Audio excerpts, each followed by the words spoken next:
7-year-old Flora lived simply.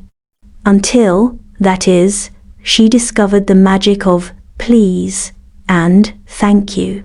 It began subtly. She'd politely asked her grumpy neighbor, Mr. Fitzwilliam, for a fallen apple from his tree, using her most refined please. To her astonishment, the apple, rather than rolling away as usual, floated gently to her outstretched hand. Mr. Fitzwilliam, his face a mask of bewildered surprise, mumbled a reluctant, "You're welcome." Flora giggled, clutching the magically delivered apple. The next day, needing help reaching a high shelf in her grandmother's pantry, she whispered a timid, "Please, Grandma, could you help me?"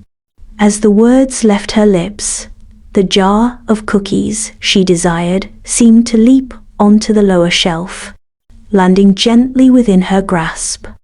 Grandma, her eyes twinkling, simply smiled. Flora, initially hesitant, started using her magic words more frequently. Every please and thank you seemed to weave a little bit of enchantment into her day. Word spread, of course.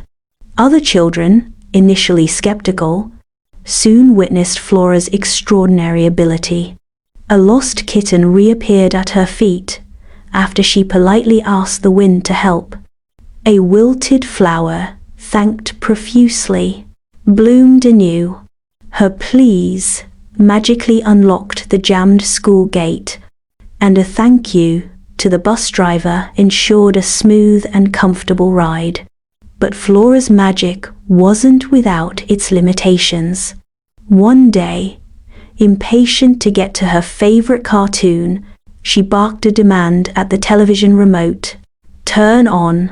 Nothing happened. She tried again, this time with a forceful, "Turn on, please." The remote flickered, but the television remained stubbornly dark. Disheartened, Flora sat down, a wave of frustration washing over her. She realized then that her magic wasn't about forcing things. It was about kindness and respect. That evening, while helping her mother set the table, Flora spoke with a newfound sincerity. "Please, Mom, may I help you set the table?" And as she carefully placed each fork and spoon, she felt a warmth spread through her. The day's events had taught her a valuable lesson. Her magic wasn't about getting what she wanted. It was about the gratitude and politeness inherent in the words themselves. The magic was real, but it was fueled by her kindness, a magic far more potent and meaningful than any spell. From that day on, Flora continued to use her please and thank you, not for the magical results they brought, but for the simple joy of showing kindness and respect.